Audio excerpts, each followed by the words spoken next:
welcome back to episode 3, Blades in the Dark, Embers in the Ashes. Very excited to be back for another week. We've been so stoked about this today, I think. Hannah wanted us to start an hour early, apparently. But it's all good, we're here now.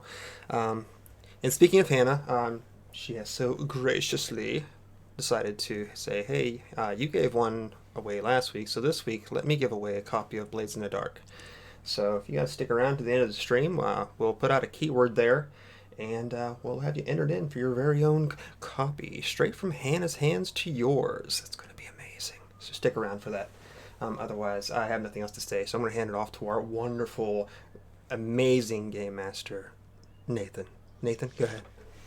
Thank you. When I see that person, I'll be sure to say hello. But until then, I'm just Nathan. And I'm the GM for this wonderful group. Again, GM's only as good as their group, and this group is amazing. So we're going to be jumping back into a score here in just a few minutes. I'll let them go around and introduce themselves, and then we'll do a couple things, and we'll introduce characters. I'm going to introduce characters a little different this time. But last time we had our downtime actions. We had our first score a couple weeks ago, and then we had downtime actions. And now we're picking up in our second score. I'm Nathan, and I use he, him pronouns. Who wants to go next? Hannah? I can totally go next. I'm Hannah, and my character is Miss Fritter. I have a name tag. You just can't see it. It says Miss Fritter. She's your favorite lunch lady. Am I supposed to be articulating what we're doing right now as I head into the score? No, we'll do that here in just a second. Okay, sweet. I'm just a lunch lady. All right, who's next? I'll go next. My name is Jacob Duval, King Jacob on the internet, and I'm playing Jason Eyes Tingmanu, who is incredibly moved and excited that his compatriots decided to throw him a bit of a surprise birthday party. He was not expecting that. And in real life, Jacob has been talking about it all week, about how we almost cried last week. So can't freaking wait to kick this back into gears. New gear and stuff like that. Yeah. Oh my God, please take the mic away from me. All right. What's happening, Shauna? Go ahead and get next. Hey, I'm Shauna, and I'm playing Miss Corbin, the team's spider, and depending on who you are, best friend or worst enemy, and we both use she, her pronouns. All right, thank you. And last but not least, Saevrick. Hi, I'm Saevrick or Josh, whichever one you want to call me. I use he, him pronouns. I am deathly terrified of Miss Corbin, just to put that out there. Same. Me and the player me and the character me. Who I am playing tonight is Preacher. He is the group's whisper. So our ragtag bunch of the Ash Syndicate, as they have come to describe themselves, did their first score together under the direction of the Hive, where they infiltrated a masquerade noble person's party, on the lookout for a Leviathan Hunter's manuscript a couple weeks ago, and came away with not only that manuscript but a couple other trinkets that I'm sure will come in handy later down the road. And then we're followed by some spirits. One person was followed by some spirits in particular, as we came to find out from our downtime episode last week. Our team took some time to themselves, either did their hobbies, healed. Most people worked on long-term projects. We all got to see some behind-the-scenes stuff of some projects people were working on, so that's always really cool. And then, so time had passed, and probably another week or so later, a gentleman by the name of Bazo Bas came calling to Miss Corbin. Bazo is the leader of the Lampblacks. They're a group of street toughs that live in Crowsfoot, and pretty nasty if you get on the wrong side of them, but as amenable as can be if you get on the right side. So, Ms. Corbin, how would he get in touch with you? Oh, we've had that, kind of coded letter to her office, her solicitor office. Absolutely. You have an office that you work out of, and this letter comes in requesting a meeting. And at some point in time, the cameras would punctuate on a smoke-filled bar or rooftop area, and 2 glasses of bourbon sit on top of a table. Bazo drinking his pretty quickly. You may or may not drink, or whatever your choice is, but he definitely ordered one for you. Yes, it is Or polite. ask you what you would like. And he sits across from you. He's a large man, a fearsome man, Mhm. someone who probably is easy to smile, but is far easier to frown. He laughs. He does everything full bore. You know, Mhm. for a second he laughs as hard as he can, and then he gets very, very serious. So he's like 2 sides of the same coin. And Mhm. he sits in front of you, kind of relaxed. He has a couple of his toughs around, as you know. You can take a look around. He's not trying to intimidate you at all. He's almost trying to protect himself a little bit. Mhm. And he would have come to you and said, Miss Corbin, I believe, yes. Yes. It is nice to meet you in person. I've heard about, I've heard your name in certain circles. Shall we say that? Yes? Yes. Well, hopefully good things, but I know Well, it about depends you. on if you're the one being paid. As far as I understand, if you're the one doing the paying, then yes, it was all positive. I have something that, as hard as it is to say, it is slightly out of my league. I can't. I shouldn't say that. And you see, he kind of takes it back and Mm. rubs his chin. He goes, "Oh, I want this done a bit different way. I need something returned to me. Oh, Are you the type of person that does this work? Yes. yes. Good. Acquisitions of property Yes. items. Yes. Good. Yes. All right. We understand each other. I'm not sure if you know, in the night market district, I heard that you all, I'm sorry, you and any accomplices that you may run with know that ward very well. There's a racetrack called Vreen's. Do you know of this place? Oh, Yes. I'm very aware of it. Good. Good. The master of the racetrack, Vreen himself, Master Vreen, shall we say, I invested in his track some months ago. I helped Mm. oversee it. I sent my time, my labor. I even came down a few times, and I've yet to be repaid on my investment. I Oh, need some type of repayment. that's definitely concerning, considering the clientele that is attracted to the activities there, the dog racing. You would think Absolutely. someone like that would be able to afford payment, Well, keep their bills. he seems to have gone pretty well. I've gone down there a few times and tried to speak with the man, and he seems to either not be there or avoid me like the plague. And so that's where I come to you. I invested a sizable amount, around 10 coin, Mm. in his investment. And for you all, you'll know that 10 coin is an investment. It's a deed to a small property. It's a luxury carriage. It's a pretty good chunk of change. It's like a small house. I mean, it's a pretty big deal. He said, I invested 10 coin in this some months ago. I expected to see some type of return for my money, and I've seen none. I either need an agreement that he will be paying on my investment, or I want my investment back.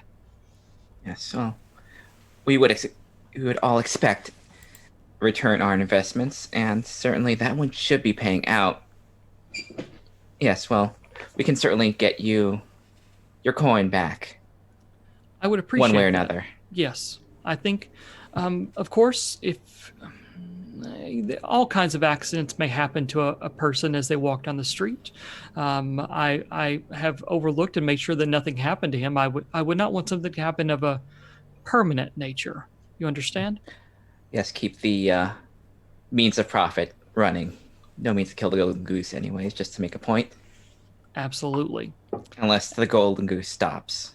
Then. Yes. If the hound is no longer able to race, then the hound should not be at the track. Mm.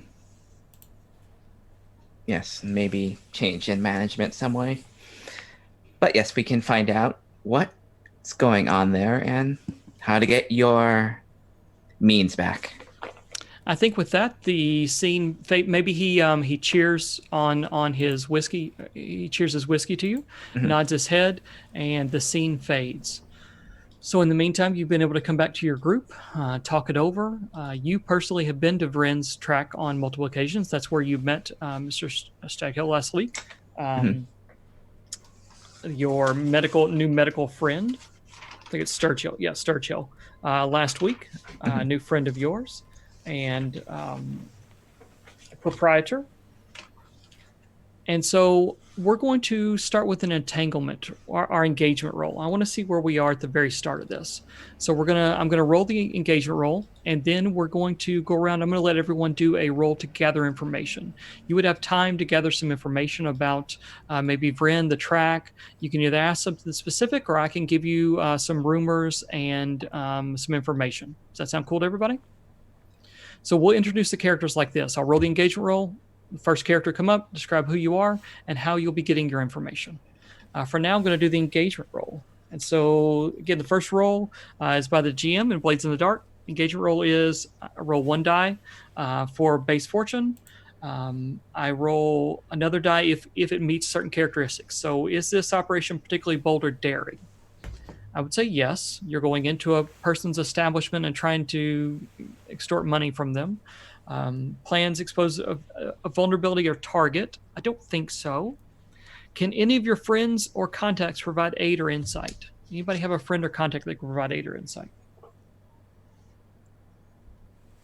I don't know specifically if they would know anything about Vreen's in particular, but I'd certainly give it a whirl. Okay, we'll go ahead and add a die in there, and that way you can, when you do your gather information, you can have that. All right, so we're going to do 3. Targets lower tier, district modifiers. District modifier is, because this is a night market, you get an actual a +1 as well. This is your hunting ground, so you know this area well. So it's going to be 4 die. Well, let's see what we roll. I'm going to roll the engagement roll using 4 die. Should be pretty good roll out of this. 6. All right, so we take the highest roll in Blades in the Dark. The numbers don't matter as long as it's just the highest or the lowest in the case. So a 6. You find yourself, our scene opens with you all in the track, at the track itself. Vryn's track is like a Roman Colosseum, a long, tall sides around an oval-shaped track with grandstands all along one side, and then the other side has lit boxes like you'd see in a sports arenas in any sports arena, like box seats that are for noble people or people that Vryn would like to wine and dine or whatever the occasion is. Somehow you all have made it into one of these boxes and are in a controlled position to see Vryn at some point. Somebody tell me, how did you get into the box? How did you get these boxes? These are quote unquote yours rightfully for the night, so you didn't like sneak in. Who got you in here? I have words are hard. Subterfuge supplies. Okay. And I'm going to say that I forged some tickets. Okay, absolutely. So you were able to work and maybe find an old ticket and make it for tonight. You lucked out or intimidated off whoever was actually supposed to be in here. I see them walking in and walking back out immediately, knowing that they must obviously have the wrong ones. And so that's where we're going to start. But now we're going to flashback. We're going to do our first flashback. What character would like to roll their first gather information, and how are we going to do that? What action are you going to use? Not everyone at once. I guess I could try to go. Okay. All right. Being of the playbook that I am in my attunement with spirits, I would like to see if there's a way I could find out a little bit about Vryn's family, whether there's anyone who's living currently that's a brother, a sister, a spouse, children. It doesn't matter to me. If that's applicable, I'd love to go roll an attune roll for that. Okay. And speak with those spirits and try to garner that information. Absolutely. Somehow. Yeah, let's roll it up. Okay. All right, a 5. So here's what I have, the breakdown of our little gather information. I have put together some rumors, and I have put together some information for the score. If you roll a 1 through 3, I'll give you just the rumor, one of the average rumors. If you roll a 4 to 5, I give you a rumor and something from the score. If you roll a 6, I give you both those things and another one that someone else may not have gotten. So just kind of go from there. So on that, so Preacher, talk us through what is Preacher doing as he's attuning? What is he looking for? What is he looking at? What does he look like while he's doing it? What does Preacher look like? If I could actually use that little basement room that we had last time, that'd be amazing. To where I could sort of remove the more formal wear that I have, sit in the dark with those scars and those tattoos displayed on his back. And I see him just like drawing this circle in chalk. And as he's trying to commune, I see the paleness wash over his eyes and his voice becoming echoey, sort of reverberating off the walls as he calls out to these spirits. And the tattoos on his back begin to try to switch and interlock with one another. But it doesn't seem as if these words were correctly scribbled into his flesh. So they don't prevent the spirits from coming forth. And I would just imagine like this greenish aura of some poltergeist of some sort, just reaching forward, threatening to take me, and realizing what I am and what I'm capable of, and bending its will to answer the questions about Vreen, about any of his past spirits that he may have communed with at some point, past family, and some sort of knowledge of those that still live and breathe in this realm, ones that I could find. So the spirit is hungry. Spirit hungers for you in some way, and you see it. If it could get out of this this case that you put it in, it would absolutely attack you, even though it would know it would mean its own oblivion. Maybe it would attack you because it would know its own oblivion, but it's rage and anger, and it fights and fights and fights until you think that it's not going to answer you, and then it says, "None living." And it fades. None living. I think at that time, Preacher, you've probably been at this for longer than what you thought. You're probably, if I can imagine you sweating, even in the chill that's in the air. Probably not eating and drink like you should between running through the mask and doing this kind of information. And as you go to relax and maybe put back on your shirt, you get the feeling that you're being watched by another spirit, and one slowly makes its head down from the upper level, almost as if it's walking through the ashes that each one of you walk to and from, tracing your footsteps very hesitantly, but you know it's there and it knows you are here. And it slowly peers around the large brick fireplace that anchors this basement. It's the one from the other night. It's that same spirit. Seems to be a young man. And he cocks his head at you and says, "Can you see me?" And I'm putting on this white shirt, and there's dark lines from the scars on my back have almost broken open and are freshly bleeding. So there's these crimson lines streaked through the white shirt as I lay it against my shoulders once more. And I sort of center myself back in this little sigil of protection that I've drawn around myself, and sort of slowly reach down and place the hat back on my head. I can surely see you, spirit, but what are your intentions here? Not as that one. Not as that one. I need your help.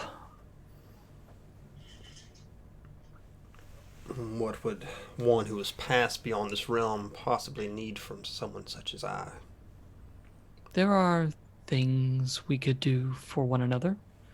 I could help, and you could help, while I still retain my sanity. He kind of looks down, his ghost form kind of shimmers a little bit, and he shakes. Let me be of service first. The one Vreen you seek, he seeks a way out of Duskfall very soon. Yes. Also, check the spirits of the damned. They seek you as well. That I already knew something about.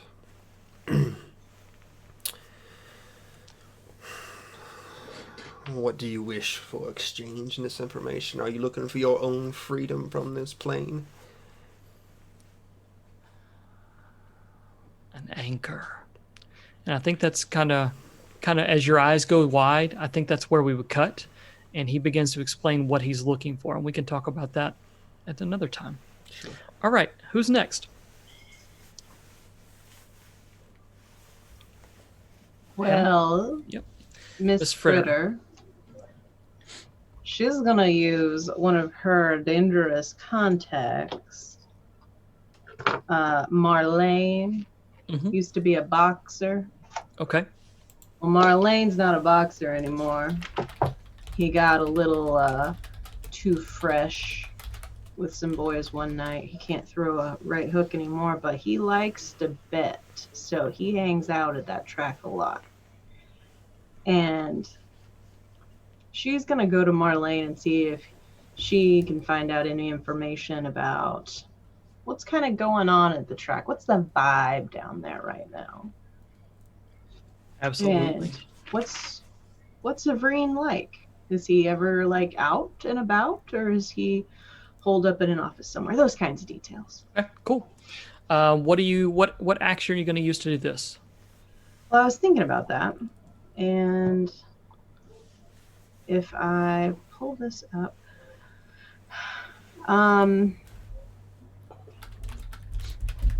Is this a consort? Is this your friend? Is this a sway as if you're trying to get something by this person? I Is it was a going to go command? with consort because it seems more like we're probably going to be amiable. Okay. Yep. You're deciding this because you're deciding your relationship with this person. So Yeah, consort is so- kind of amiable at this point. Yeah, Right. so I'll roll that. It's risky. Yes. We're Go ahead with go with risky risky. and standard on these. That's perfectly fine. And do we get a bonus die? You get a bonus die because you use your dangerous enemy, dangerous friend, or whatever. Ooh. I got a. No wait, that's Saevrick's roll. You got a 2. Apparently, I just got a 2. So what Marlene is, when you see Marlene, he's not in a good way. He's lost a bunch of money, probably on some cheap alcohol, kind of walking out of Vrins. You expect to meet him there, and he's already gone in and lost his money, and it's like heading out when he sees you, and he's like, "Fritter, how are you?" Oh, I'm all right. What's going on with you? You They don't cheated seem- me. They cheated. Oh. You know how the dog that I bet on. They cheated me. It looked. I don't know. They do the magic with them and make. I don't know what they do, but it was definitely cheating. I know that for sure. I've seen cheating fights when, I mean, I've been a part. I've heard of some cheating, in these sports, and they definitely cheated me. But yeah, I lost. Are you buying a drink? Sure. Well, let's walk back just in the other way.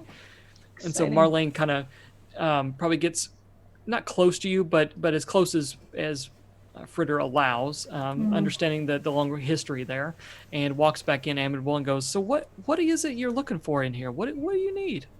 I've never really been here before, and I don't really know if this is my scene. Might be profitable for me. maybe they need a cook. I don't know. I thought I'd come down here and find out. I'm really excited to see you, though. It seems like you come here a lot. Like, do you like it here? What's the vibe? How are people? Yeah. I like it here a lot. They don't seem to like me. I mean, well, I guess they like me because they take my money, but it's fine. It's fine. I've got a lot of buddies down here. Yeah, sure. It's kind of looking around. Yeah, sure. Lots of buddies. We come down the track. We bet on some dogs and talk some business. Got a fight. You see, kind of makes that arm go. That it has a big hitch to it. Probably can't go above like right here. But he's rotating the arm. I'm on the mend still. A few years, but it's still on the mend. I'm still in my prime. I feel like. You know what? You know who asked me if I wanted to do some work? You'll never guess this. So, and he leans in conspiratorially. The crows over by you, over in Crowsfoot, they're looking to hire some people. They're looking to, like, I don't know if they're going to start a war or what they're doing, but they're gathering troops, so to speak. And they asked me, and I was like, well, yeah, I'll think about it. I'm not going to do it, but I'll think about it. Really? Yeah. When was this? And then there was, I don't know, a few days. Oh, it's been a few days. So this is recent. Yeah. Oh, yeah. Recent. Yeah. That Lissa, I hear all kinds of story about her. She killed the old leader of the crows, just cut him open in front of everybody, didn't even pay no attention. And just vicious. Do I know anything about what he's talking about? You probably, yeah. Oh yeah. You live in Crowsfoot. You know that. So the crows are them and the lamp blacks and the red sashes are like a triumvirate within Crowsfoot. Do I know about this like ascension that he's talking about? This violent attack and probably 2 or 3 months ago, Lissa came to power within the crows. She was second in command, and Rooric was in command before, and Rourke tended to be kind of everything's stable, everything's good. Lissa didn't want anything about that. She was tired of it, and so somehow she came to power. The rumor is that she gutted him in front of all the other crows, but who actually knows? And the rumor now is that Lissa is on the path of war and would like to get everyone that isn't a crow out of Crowsfoot. Interesting. Well, sounds like you might have some interesting opportunities ahead of you. I hope so. You ask about that Vreen guy. I ain't never seen him. He sits up there in the boxes and he kind of points to the box seats. He's like, he doesn't come down here with the commoners. He stays up there. I think I've seen him pass a window every once in a while. They say that's him. It could be Santa Claus for all I know. I don't really know. Yeah, we just added Santa Claus to Duskfall. That just happened. That just happened. Well, it's an expanding universe. Right, exactly. She's going to slip a very small amount of money out of her pocket and kind of put it on the table across from him and just say, like, I hope that when you're out my way that you stop by and, at least say hi to the people on the block. We always cheered for you. We always supported you. And we will always remain in your corner. Yeah, Marlene says, absolutely. I've always appreciated y'all being there and taking up for me. Took some bad hits, but we remember. I'll come down and see you. That's good. Okay. All right. I'll tell you what, don't drink anything that you can't recover from. And we will potentially see you later, it sounds like. All right. So you see him he slips the coins back in, and y'all have probably a little more of a chat, and then he ambles off. All right, who's next? Is it Eyes? That'd be me. All right. So I'm looking for a gentleman by the name of Brill. He's a drug dealer. We are on great terms. Last time we saw each other, I kind of screwed him over. But I'm I'm in a particularly great mood post birthday, and I have a way to make amends that make us square and maybe +1 on his side. Okay. He is working an area, probably Charter Hall, or one of the upper. Actually, where do you think he'd be? What ward do you think he has a place like? What kind of drugs is he selling? Is he higher class, a little lower class? What is his Lower class drug? is more my style, so yeah, What's that? a little more lower class, I'd Okay. say. Um, Yeah. So I say maybe he is that's fine. We put him in. Man, just had a just it all just left me. I promise, it all just disappeared. Hold on, let me look at the dust wall. Okay, It's okay. Coleridge. There we go. So Coleridge is largely industrial. He is peddling some stuff to keep people awake and keep people working long past when they should be asleep. And he doesn't notice you approach. Maybe last time he didn't get to see as good a look at you as what he likes. So he has his head down and he's like, he's taking coin in one hand and passing out these little pills and the little things, the little powders in another. And he kind of looks your way. He goes, yeah. What you need? 1, 2. What you need? Tall guy like you? Tall. Yeah. 1, 2. What? Do you not remember the last time we had this conversation? Well, all right, that's fine. Look, last time didn't really go your way, and I kind of got the one up on that last time, but coming to make amends. Bygones be bygones at this point. He looks up at you and he finally notices your eyes and your glasses. He's like, I grin. he's like, eyes. Well, back so soon. Oh yeah. So after you screwed me over last time, now you're here to make amends, you say? I do. As a matter of fact, here's something you don't know: is it was recently my birthday, and it's gotten me in a reminiscent mood. I didn't. It's sometimes it's the consequences of being in a business like this, and I want to bring it back around a little bit. So maybe hypothetically, me and some other folks maybe need to get into this racetrack. I know you have the information that I need to help me with this forgery, but if I complete it, because you know that I am fucking good, that I'll give you a copy, and then you can get in, and then perhaps you can gain yourself some new clientele. What do you think? Yeah. That might work. As you're talking to him, he's still as you were going by, he's still passing, grabbing one hand and passing the other. He's like, yep. I kind of see him. I kind of see myself like kind of leaning up against a brick wall, and he's right next to me. He goes back to thinking. He's like, so if it no trace to me, yeah. You won't even be there. It's funny. Go ahead and roll. Let's see what you get. Let's see if he tells you anything. Okay. All right. So what are you calling this? What's this action? Oh yeah. Let's say this is probably a sway. Sway? Yeah. Yeah. Sounds like a sway. Risky, right? Risky and standard for these. Yep. No problem. Yeah. Is there a bonus die on this one? Is he one of your favorite? Is he your favorite? Is he on your list, or is this an NPC that you're adding in? He is on my list of let's Sly go friends. ahead and give it a bonus die. That's fine. All right. Let's see what we got. 6. He looks at you and he goes, yeah. These coal miners, and as a miner's walking up, he's like, these coal miners ain't got no money. I'm barely taking anything here. This scratch ain't worth it.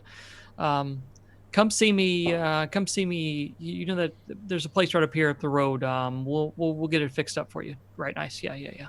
2 hours. 2 hours. I need 2 hours. 2 hours. Now, you can't lie to me. No. That's what got me in trouble last time. I'm not lying to you. I'm not lying to you guys. Okay. So listen. You've been nice to me. I'm trying to be nice to you. Want to let you know. Word on the street is that this friend, this guy, he's in for a lot of dough. A lot of people. He took money from and was supposed to be paying some back. So I don't know what you got going on, but he may have a lot of people that are like making sure he's okay. Is that so? How many people? I don't know. Everywhere I go, I keep hearing something about this friend guy, and they're glad that his racetrack's up and running, and that now they can get their money back. And so, I know people and I see people, but yeah. It's a good amount. Good amount. Yeah. Okay. I just kind of put a hand on his shoulder.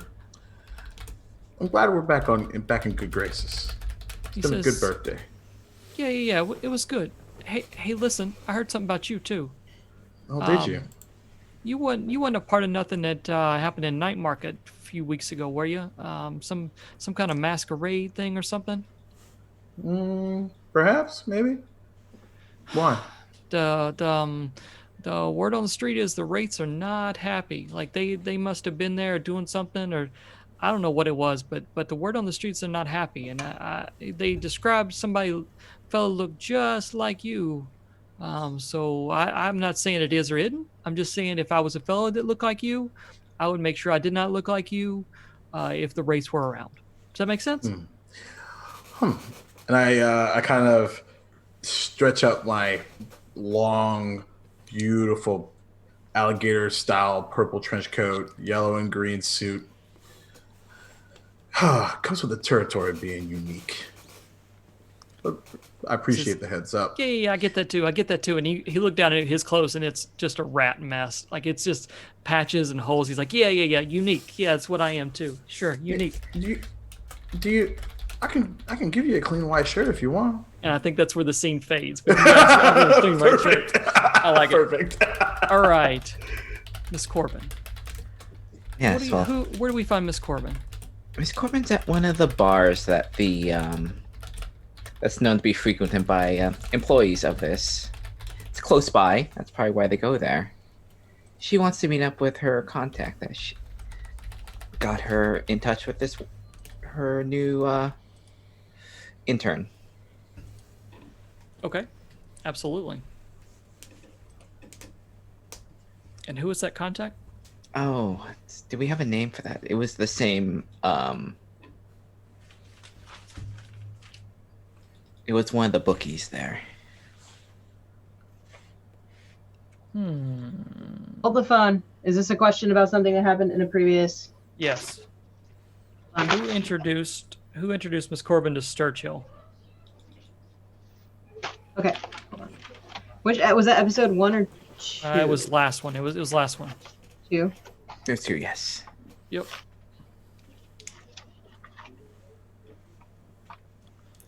I don't remember. Roland? Roland. Okay, Roland. Roland was the owner of the bar. Yep, there you go. That works. But what? Note taker. Good job. You get a free upgrade on whatever dice you want. One time. Here we go. You get a free assist. That you assisted us, I assist you. There you go. Free assist. All right. So you were talking with Roland. Mm-hmm.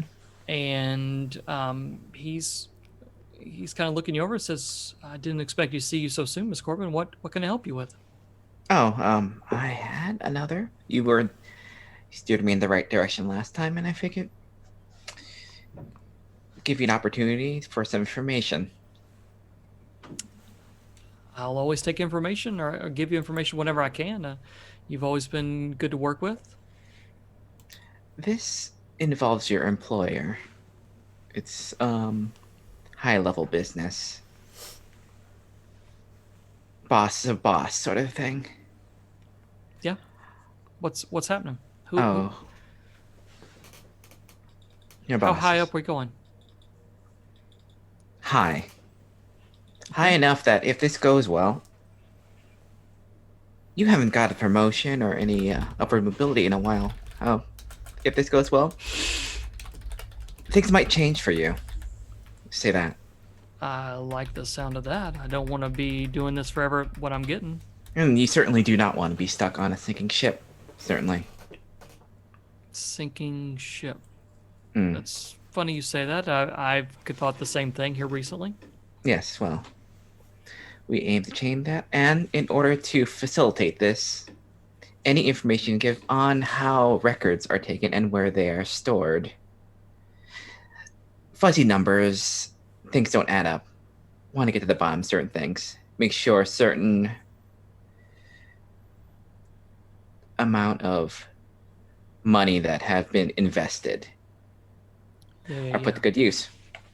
All right, so let's roll it. Let's see what information I can give you. Okay. Yes, let's see. All right, this is a... Yeah, risky standard. Go ahead and get an extra die. Okay, risky standard. And that's a consult. Yay. All right, let's see. All right, Oh. critical.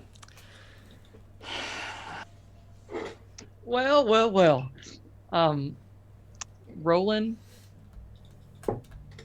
Roland comes to your side of the bar and pours a couple of drinks, slides one over to you, and looks at the other bar, keeps it there, and says, "Take care of things for a second." And kind of ambles over your way a little bit and goes, "Upward mobility? Yes." Yes. Either good terms with new management, or let's just say some leverage over the current one. Yeah. So And being in good graces with your boss's boss. So you know Vreen owes a lot of people a lot of money, right? Yes. And- Word gets out. Yeah. So word's also got out. He's looking to skip town here real soon. That would be unfortunate. There's a group of Scotlanders that were in here the other day. Maybe one looking to buy the place or something like that. He was showing them around. No one else was in here. I was cleaning up the bar and stuff, and was walking them through. And he basically threw me a coin and told me that I didn't see anything, but I saw a lot. They're supposed to be back real soon to sign paperwork. How long has that kind of activity with different people been going on? It hasn't. It hadn't. Vreen we just opened, a couple months ago, and he made it look good. Made it good as far as looking good on who was in here and what all was doing, and the money changing hands and stuff like that. And then this group showed up. Just I don't even know if they're from Dustfall. I think they came from the island, and it looked like they weren't messing around. They were keeping track of everything and noting everything. And somebody said about buying or the sales price. I speak a little Scotlander, and so about the sales price going up. So he I would say he's looking to get out. Oh, it's certainly unfortunate that he's trying to sell something that, in all reality, does not belong to him. And it would be stupid of him to assume that the amount of money that he owes, people are not going to go and find them. He will have to go deep. And I don't think he can, the way he has left debt.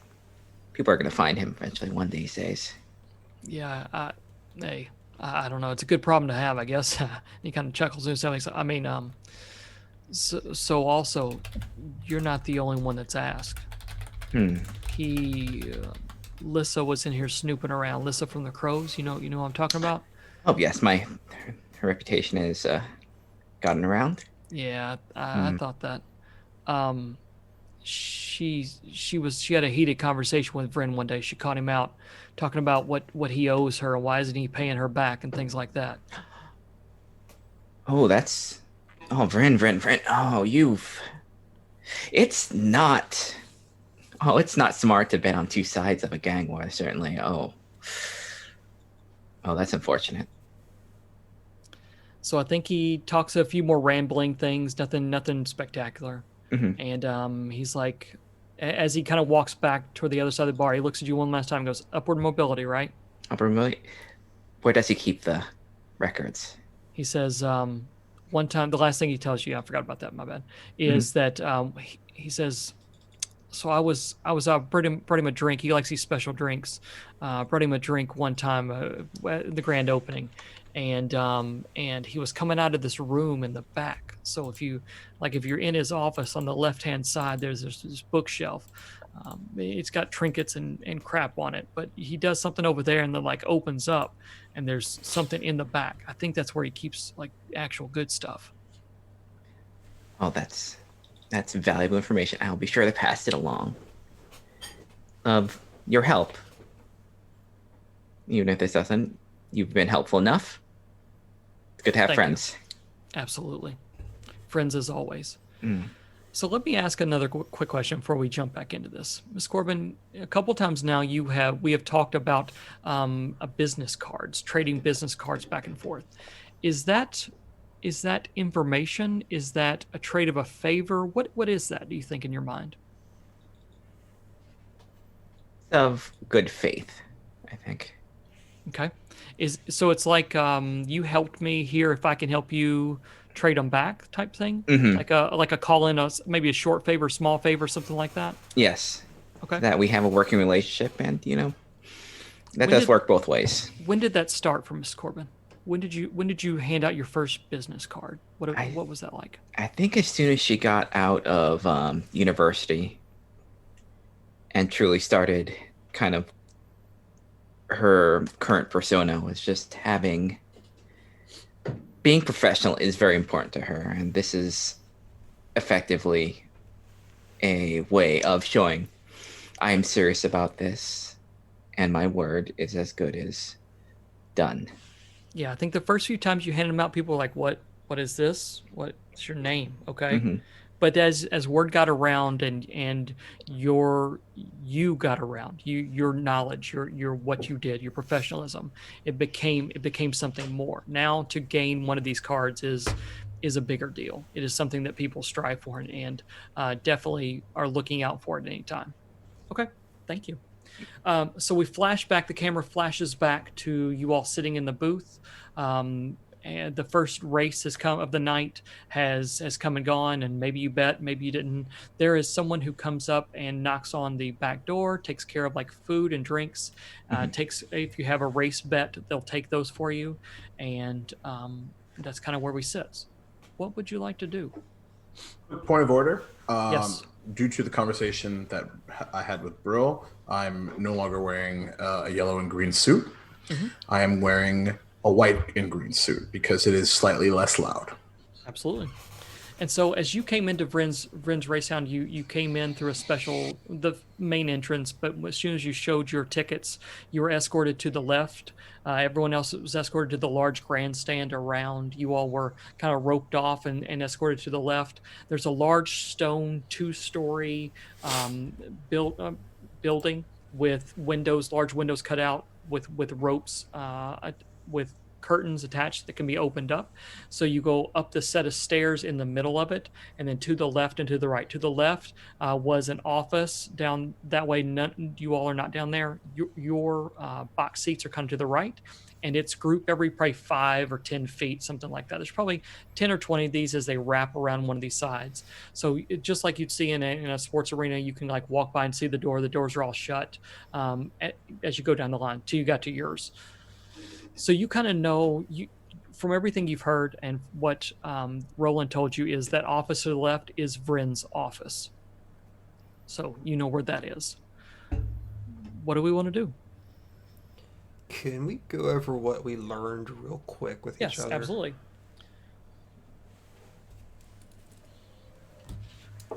So you learned Vryn owes lots of people money. He was doing this investment thing by several people, and the numbers seem to add up to like hundreds of coin, like a huge, a staggering amount, enough to retire 3 or 4 people. He was doing that. He supposedly is looking for a way out of Duskval very soon. That's kind of been on the slide. So understanding, putting that together with the information you got from Roland that the Skovlanders were here talking about buying the racetrack itself may lead you to that picture.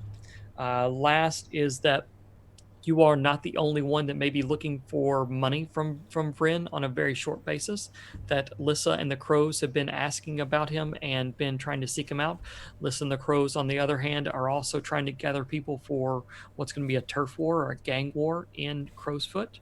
And then a couple other things you got to that basically the Wraiths know it was you.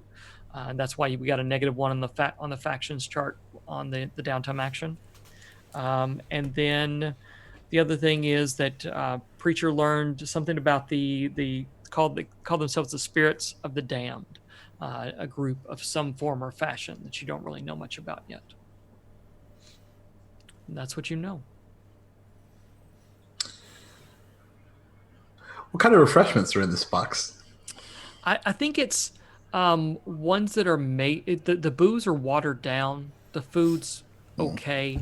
It's kind of like Fritter can kind of look it over and go, cheap labor, no care, no love to the food. It's just there. So it's made, but it's ostentatious and it's flowery and flourishy, but no substance. No substance. I was just about to say no substance. Very nice.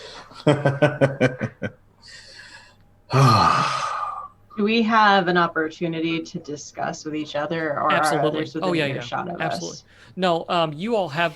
It seems that maybe there's another group that is in this box as well, but they've kind of moved out to go talk to the betting person. As you all are, I can see the picture. The camera kind of pans into the shot of the window, framing all four of you looking out at down at the racetrack. And kind of discussing under your breath. So what do we do now? So what, that kind of discussion as there's people moving in the background that are too far back to hear you. But yeah, you can absolutely discuss. So Vreen has left quite the mess. So it would It's more seem. complicated. I think I can cause enough of a scene that I could distract the guards so that you, Miss Corbin, can get into the office. Well, the records are one part of it. The more worrying thing is our man seems to be wanting to make a getaway. But if we have the records, we can forge the deed and we can try to recover assets that can be liquidated. Yeah, well, we're going to need the man because certainly our client certainly does not want to look bad with their money. So if what he's doing is what he's been doing, and he has been basically stealing from very powerful people, I assume that he has to pay in some way in order to make our friends happy. What if we give him exactly what he wants? What if we give him a getaway? He's got to pay for it, though, right? We just can't kill him. We have to keep him the alive. The man is an idiot. Look at what he's done. I mean, clearly quite gullible. I do great with gullible. Yeah, I mean, I don't care for him. I do care great for with what not he can killing do. him. Sure. So I have no qualms with handing this man over to whoever wants a piece of him if he'll make our situation better. Sure. I have to agree. Helping him right now just puts a lot of debt on our shoulders, a lot of unwanted attention. See, if this man's gone, they're going to come after us for all these coins. Yeah, I certainly don't want to be. I certainly don't want to be in his web of debt. No. I'm not saying that the getaway has to be successful. Yeah. I'm just saying that we offer. We tell him. I get what you're saying. There we go. I like that. So, that makes it so much better. Right? I'm happy to be the getaway driver. We just need to figure out a way to get me in and get me out. Who benefits? I can probably do a bit of convincing. Who benefits most by getting their hands on him first? Oh. Probably the crows. All your guy wants is his money back. So as long as we extract the 4 coin, that's fine. But maybe we actually hand the man over to the crows and try to prevent war. So at this, all 4 of you are looking out, and the next race is about to appear, or about to start. You look down at the steps that you came in on, and there is a kerfuffle, so to speak. There is someone yelling loudly that they want to speak to Vreen. It is a woman with shaved. The sides of her head have been shaved, long ponytail held back. She is a very severe face, and it is Lissa Rose. she would like to see Vreen and is inquiring about his ability to come see her in a very loud and direct manner to the 2 guards that are stationed right there. So we're gonna start a clock. We're gonna start, and we are going to start a. Let's do 8. I think 8 is good. We're gonna start at 8 turn clock, and say, and it's gonna be called the Crows Come Cawing. See what I did there? Terrible. I love it. I like it. I like it. And when this clock fills up, they will have found their way to Vreen. Now, if it's before you or after you, but if the crow comes cawing, they will have gotten their hands on Vreen. Okay. She stalks away. After she's turned away, she stalks away and points up to his box with like a murderous look in her eyes, and she fades into the crowd. But you all know who she is, and know that she is not to be trifled with. Does Miss Fritter know her? Yeah, absolutely. You like know her. From the neighborhood, like she knows Miss Fritter. Like, you tell me. You want to make that call? You know her. If you want to have known her for a long time, then yes. Yeah, we're gonna do that. Let's make that happen. She was always like she was growing up. She was the kid who would let someone else get in trouble, or to get away with something herself. She was the one who didn't want to be out in front, but she wanted the power. She wanted to pull the strings kind of behind the scenes. Super smart, super intelligent. Didn't want to put herself out there as far as getting in trouble or get out too much. But she's kind of behind the scenes, always watching and waiting to see when she could get something that she felt she deserved. Oh, sorry about that. All right.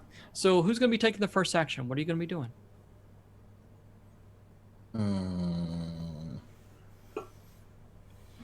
I have conflicting things happening all in my brain right now. First thing I want to do is keep an eye out for Brill, because through my machinations, he should be here somewhere. Mm-hmm.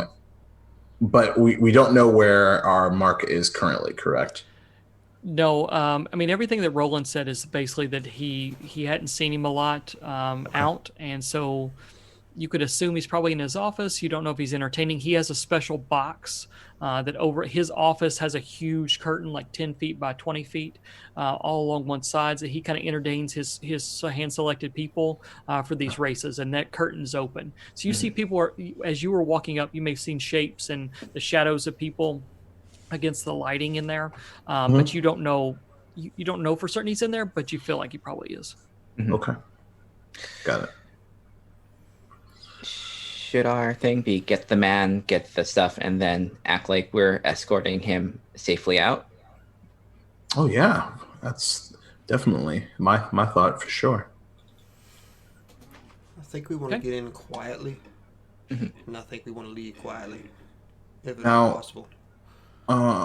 Miss Corbin, I think one thing that I'm not particularly great at is the long game. I'm more of the short flash, So I was curious if you had any ideas as far as to how to get him out.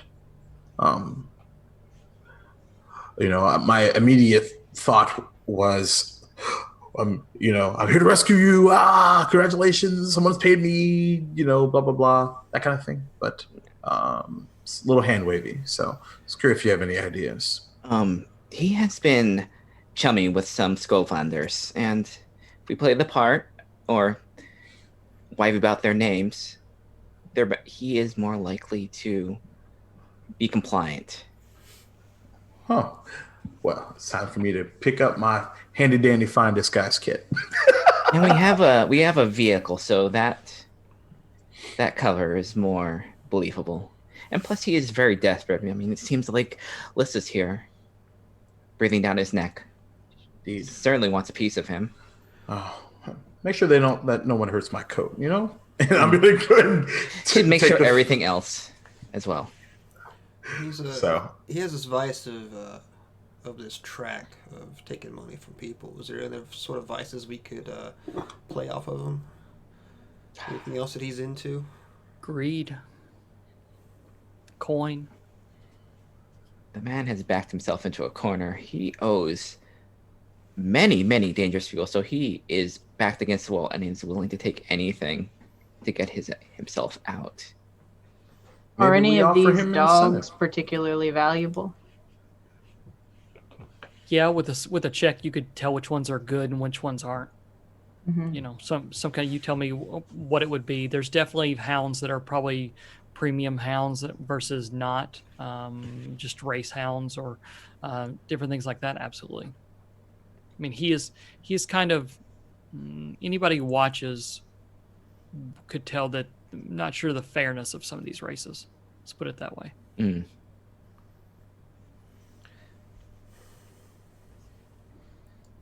All right. How So are we starting we, this? So we have Miss Fritta, which is going to be his protection, correct? We can definitely offer that. And I'll be the Me driver. as his protection? Yeah, and I'll Sure. drive. I've got the cap and everything. All right. Excellent. So I guess the door kind of slides open, and we see you, all four of you kind of step down the hallway. Yes? No? Mhm. Indeed. Yeah. Who is leading this charge, so to speak? I imagine me and Miss Corbin. Okay. All right. So you step out. It's wide enough hallway. The two of you can definitely be kind of side by side as you walk down the hallway. You notice that as you walk toward the middle stairwell, you look down on your left at the stairwell coming down, and a few more guards have walked down that way and kind of made a semicircle almost around the entranceway for that, opening up this office. There's now no one standing in front of it. So the door is closed. What would you like to do? Oh, Is there like a window into it, or is it just like a big wooden door? It's just a big door. I can take the door down. Well, shouldn't we knock first? Isn't that more polite? I would. Ooh, I got an idea. I would like to do a flashback action. Okay. Ooh. I am going to suggest to my friend Roland that just disseminate some information. I have some documents that you can give to our friend that his Skullblinder friends are hiring basically a getaway crew to escort him safely out, Perfect, yeah. matching Okay. our description. All right. So let's roll. Actually, I'm going to make a fortune roll on that. I think that's good. I'm going to make a fortune roll and using 2 die.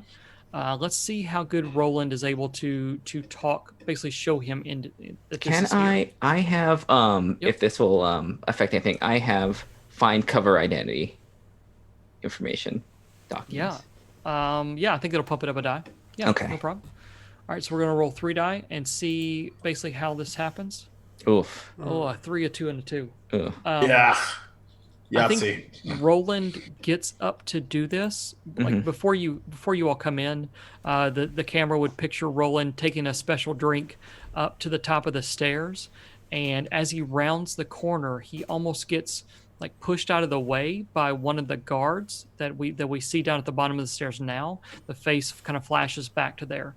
This guard is carrying things, a big duffel of things, out down the hallway past where you all are, and in there somewhere from Vreen's office. And he knocks. What he does is, as he can't see anything, he knocks the waiter's tray out of his hand, knocking the drink over onto the paperwork, spilling the drink onto the paperwork everywhere.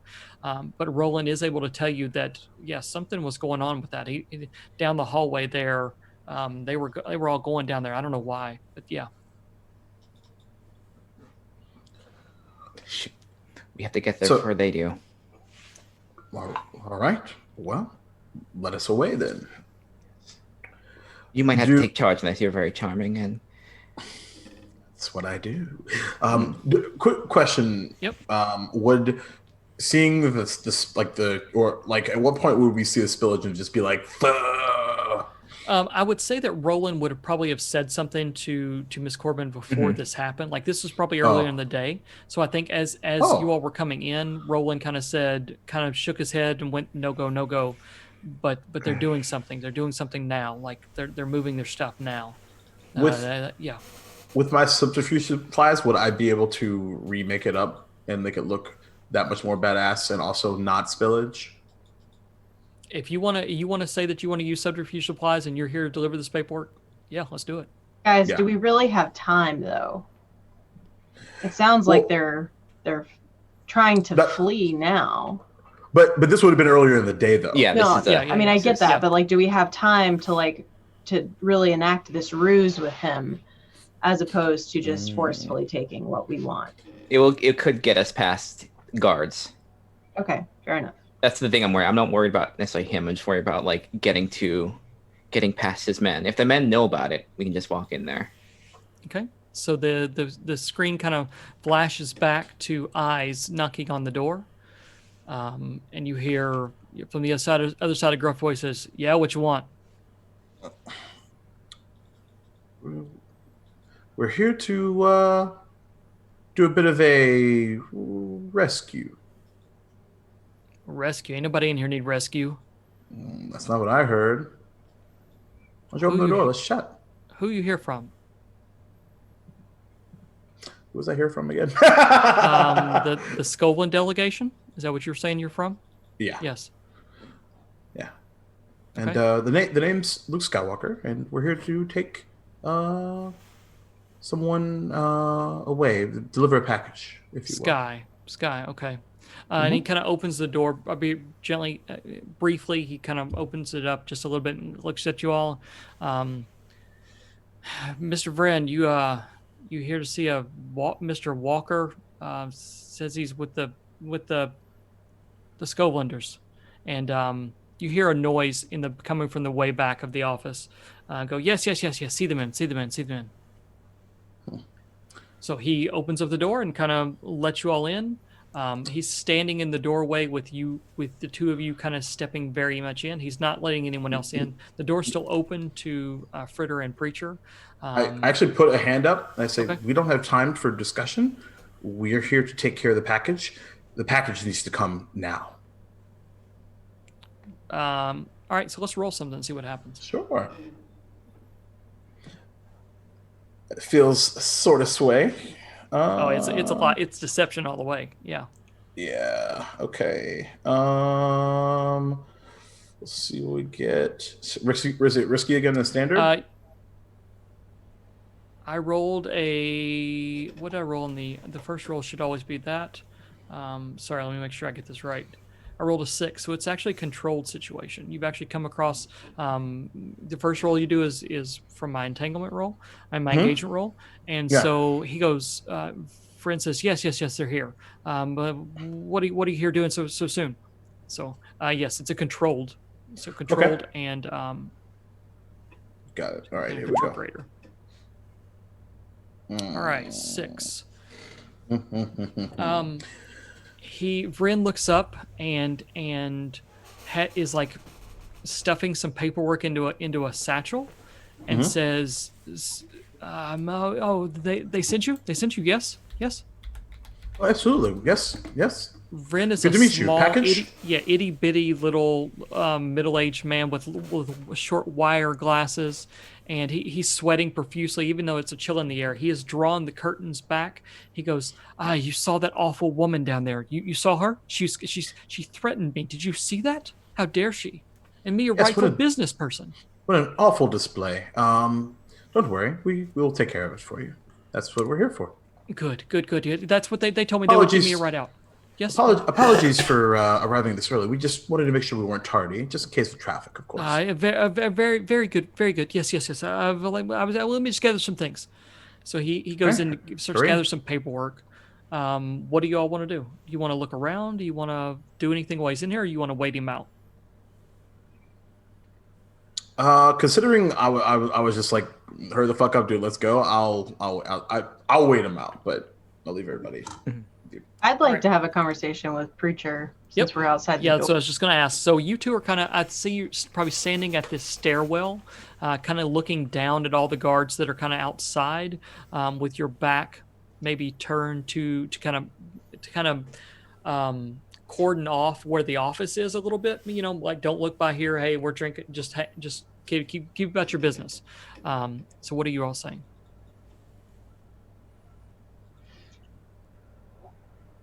Should we wait? Or can I go in and break his legs? Well, if he's coming amicably, I don't see the point of breaking his legs, at least not yet.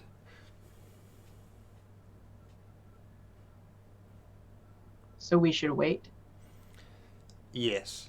Yes, Miss Fredo, we should wait. Okay. I mean, if you'd like to go in there and put yourself, I know you're an imposing figure with your lethal dimensions, and maybe encourage him to go a little faster. She'll kind of look into the room, see if I can catch one of your eyes, and slowly raise up her ladle in a menacing sort of way, and just to see what your reaction is. I'm just like, Okay. She'll but slide her ladle back into her apron. I'll like open up my trench coat, and there's like a little like trance powder in there, and I just kind of mouth just in case. Okay. And I just So grin. I think Vreen hands another duffel bag to like the guard that lets you in and says, "Take it down. Go ahead. They'll Oh watch no, me." that's what we have. The rest of my friends here. We can take care of that. Oh, you have a team? Yeah. Mm-hmm. Okay. Yeah. Okay. Yes, And I'm here. I'll literally motion to everyone else. Yes, I'm here to take care of the paperwork. Okay. What? I thought I signed a bunch of stuff earlier. I thought we were good to go. What paperwork do you still need? What kind of weird scope records. rules do you? What records? Records of this place. Oh, the transfer records. Yeah, we've signed those. No, yeah. transfer records. The bookkeeping. Where's the? Well, bookkeeping. Now, well, we didn't agree on that. When I signed Then it we over. can just let you have Lissa have you then. All right. Oh, so are we that canceling everything? Should we just go? That sounds like a role of some kind here, Miss Corbin. What are you doing? It sounds like Eyes. Are you giving her a Absolutely, an assist or 100%. setup Yep. action? Either one. I'm Oh yeah, yep. I'm definitely setting the table for that. Okay. 100%. So if you're giving her assist, take a stress. If you're doing a setup action with kind of how you're saying things, you can roll something. That's fine. I'll take a stress. Let's make Okay. it fun. So it'll be an automatic assist. So Miss Corbin, what are you using? What are you saying here? This is It's a command. She is. I think she's trying to. Yes, I think she. Yeah, that would have to be a command. I think she's trying to be. Don't try how you're saying it. I mean, She's it's trying to intimidate him into. I think that sounds like a command. His dire position. Yes. I think that sounds like a command. You get it. So we're talking risky and standard, and then we're talking. You get a bonus die for Eyes giving you an assist. Mm-hmm. Just to entertain myself, what would a devil's bargain be in this case? Ooh. The devil's bargain is Fucking love this game. there's something wrong with the paperwork. Mm. Now, it doesn't mean it can't be used, but he's still holding something back, like he's holding something out, and we can try to figure out what that is, depending on how you want to use it. But there's a key piece of information here that's not quite available. You know what? Let's make that. That's spicy. Let's do it. Okay. Spicy. This is not gonna ingratiate him to any of us. So like, I enjoy this. You're right. Okay, We're roll gonna it be up. very mad. All right. So how many? That's That should be 2 bonus die. 2 bonus dice. Okay. Ooh. Risky standard. Yes, risky standard. Okay. Come on. 4. Okay, that's 4. 4 or 5. That's So 4 or 5 is a success, but there are consequences. Mhm. The consequence I'm going to make, one is that the crows come calling gets Mhm. gets popped up to 1. So we're at 1 on the 8 scale. Okay. And then so he pulls out this binder of notes, and it looks very haphazard, not well done, and hands it, kind of slaps it on the desk and goes, here's who we owe, and here's what's going on in the books of the actual establishment. I didn't want to give it to you, but you know what, if I'm leaving, then I'm actually leaving, so it doesn't really matter. Like, let them have it, kind of thing. Clean So, paper trail. yeah. So it's a paper trail. As you look at it, you kind of flim through it. It is a paper trail of the racetrack itself. It may not have a lot of the information about where he got his money from, but it is a paper trail for the bits and bobs and profits and losses of the actual racetrack. Okay. How is the racetrack actually doing? Quick study shows that it's doing well on paper. Now, what that actually means, you don't know, but the Skovlanders wouldn't have bought it unless it was doing well on paper. And on paper, it looks like it's doing very well. Okay. But, you know, so we have the paperwork for the ownership, and we have paperwork of the finances, correct? Correct. Okay, good. He says, I wanted to pass that along to them, but I guess if they can't be here and they're going to, use you to escort me out, then that's fine. That's fine. Well, they certainly... you hear Lissa's voice come back down where the guards are, yelling for Vreen again. Is there a back entrance, sir? Vreen goes, "Yeah, we need to go right now. We need to go right now." That's literally what I've been saying. For the entire okay, time. good. All right, Preacher, what are you doing? What's going on? I was about to turn in there and to start, bitching because it's taking so long. But I guess with hearing Lissa nearby, that would be as good a moment as anything. Because we're both outside the door, not really able to hear as much as we can. Yeah. Just sort of turn to Miss Fritter. I think it's time. This is taking a bit longer than necessary. Do we have the duffel bags? You could say you have duffel bags. He stuffed all kinds of stuff from his office into duffel bags. He's just kind of stuffing them and throwing them out into the hallway. If you want to grab some, then yeah, you have them. Well, but in the duffel bags, like, it's not money. It's just not like money. the crap This off stuff of his isn't. bookcases. Right, exactly. That's what this stuff is. No. So we just turn into the door, and step forward with a little bit of chest out, kind of frustrated. Is there a problem here? Negotiator, sort of wave Miss Fritter closer in. Miss Fritter walks in and is like knife in hand, like not charging him, just ready. Like, you guys have not let me hurt anybody this entire time. I'm not liking it. Like, what's up? We have some sort of issues with paperwork or time or money. What's going on here exactly? We just have that taken care of just right now. Although we time have is of the the essence. crows coming very quickly here. So Yes. I imagine she's impatient, so we should be go. a good opportunity for a flashback action. Yeah, I'm down. Always down for a flashback. So I'm going to flash back to my original conversation with Brill. By the way, how many people would you like to get into the establishment as you're, investigating your new clientele?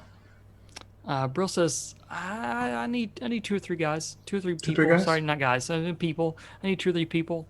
Kind of walk around and make sure we understand fully, and don't look too suspicious. So probably 3. Okay. Yeah, 3. And you and tell me if this is too far, but I'm going to say, if you see some sort of really loud lady, she's got a lot of money, and I bet she'd be mostly interested in your services. Okay. All right, that's fine.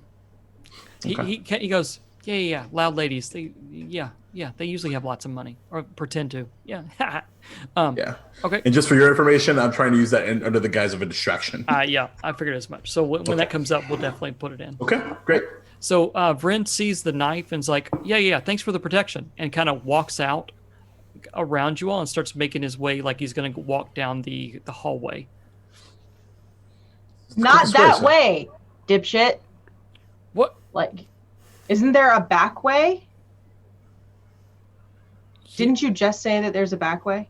Yeah. We literally just had this conversation, sir. Yeah. Oh, yeah. I'm sorry. I'm sorry. Yeah. I forgot. We're not going down the front. We're going out the back. Why are we keeping him alive? And it kind of points back to the hallway. Goes, yeah, we're back here. Like, look, so you he can starts either deal with the lady coming up over there, or you can deal with this fucking thing right here. It's sort of like jab a thumb at Miss Fritter. Vreen's eyes get real big because he looks around and realizes he doesn't have any guards around. He's like, I'll go with you all. Yeah, that sounds good. I don't want to be around Lissa. You certainly don't want to be around Miss Fritter when she's upset, so... And she's pretty fucking upset right now, just to let you know. Yep, DEFCON 5.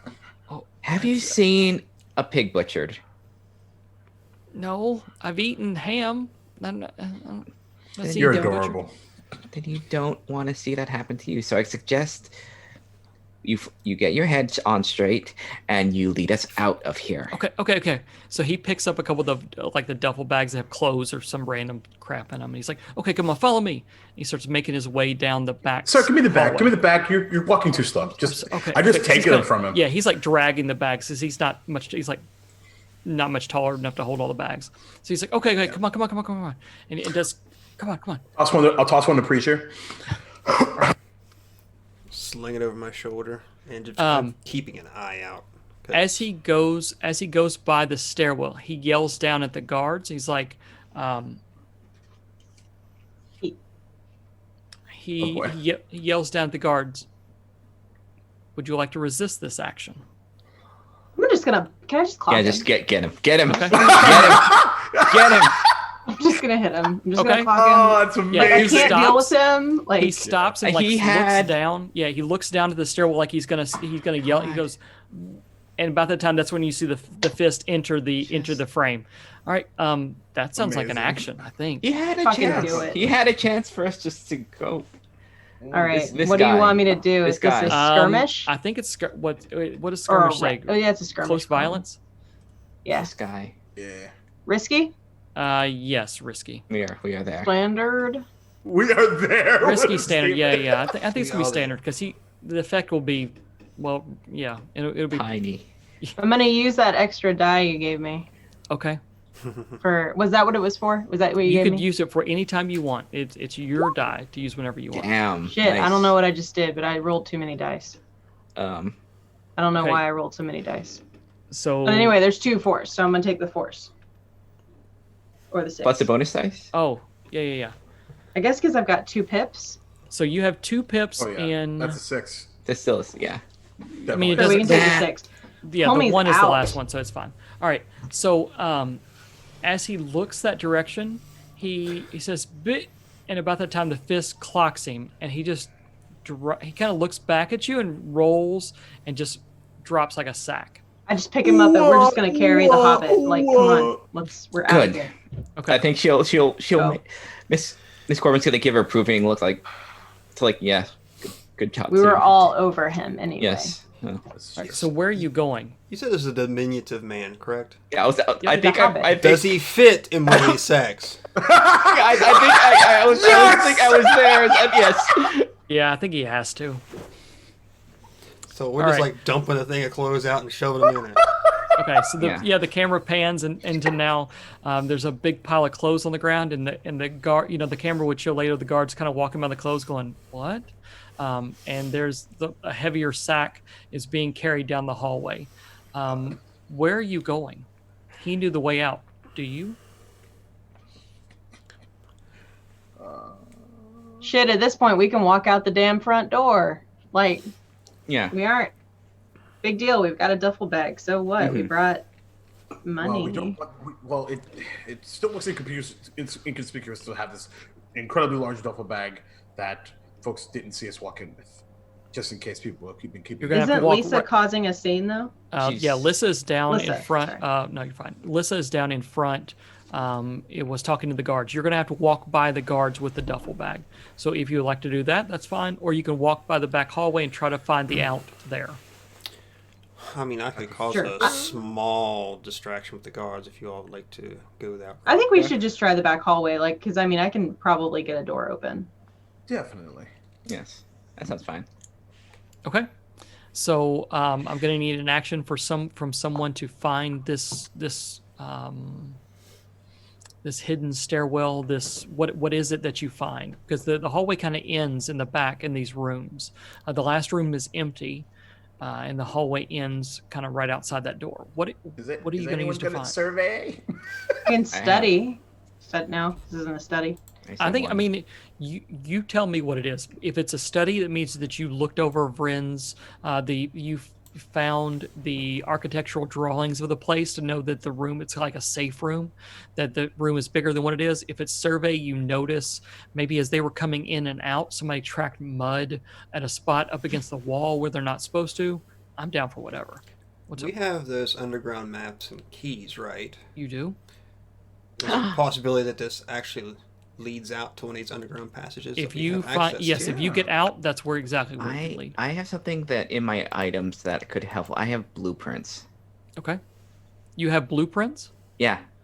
All right. So Roland was able to pass you a set of blueprints that maybe the Skovlanders left as they were having drinks after they had agreed on a price and everything. They probably had some satchels and stuff, and one of them left it, and in that was a set of blueprints. All right. So who is able to basically read the blueprints? Use study, I would say. You get an extra die for the blueprints. Yeah, more than one. I've got one pip in it, so I got one pip in it as well. Okay. Well, if you do the one, you get an extra, and somebody wants to throw in an assist. Pretty sure I'll say you do it. You haven't rolled anything. I can give the assist. I haven't. Okay. I still I have can some. too. So yeah, Okay. for sure. okay. So I'm getting 2 dice. Is that correct? So it's gonna be 3. So you get yours. You get an assist from Miss Corbin, and then you're going to get one from the blueprints. Okay, so I'll get 2 extra. And dice. assist is one stress. Yep, Okay, one just making stress sure. for Yeah. you. Okay. So here goes. The camera face back to you all studying this in the hall. Be a 5. Okay, so 5. You find Okay. where this thing is. The consequence from this is that Lissa actually breaks through the guards and comes running up the steps. And as you turn and open the door, she turns and looks down your direction. And then the door closes behind you all. Oh man. So it's like an elevator, like Yeah, hey! basically it's like yeah. Okay, Picture cool. like that. I was so ready to pull like a storm Fuck. maneuver there. I mean, if That's the consequence. So you know now that the crows have come a-calling, know that you are running down that way, and so they are probably hot on your trail. can I? I'm gonna make this hard for myself. I'm gonna make like eyes at her, just like. So why would Miss Corbin know Lissa? How would Miss Corbin know Lissa? She wasn't always like she grew up as an urchin, ran with small gangs, and she knows Lissa. There is bad blood between the two. Absolutely. Lissa, before she was reined in by Rorik, ran rampant on small gangs in Crowsfoot, Charter Hall, in Coleridge, wherever she could put her foot down, she certainly did. And you know what the crows are going to be like with her in charge now. Mm-hmm. And that flashback, the camera fades from your eyes to her eyes, and her eyes get real squinty, almost not quite in recognition because it's been a long time, but there's something there. The Okay. red alert from Kill Bill plays. Yeah. All right. And so so where are you going now? You have the door. You know that Lissa's saw you there. She probably doesn't know. She's not going to come directly for you, but she definitely knows something is up. Miss Corbin, do you know where the car is from this vantage point? It's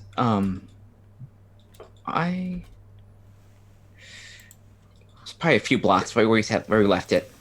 Yeah, if someone wants to do a flashback, the scene will show where. Yep. Yeah, using the underground maps and passages where you're going to come out at right there. Yeah. I can take that stress. Okay.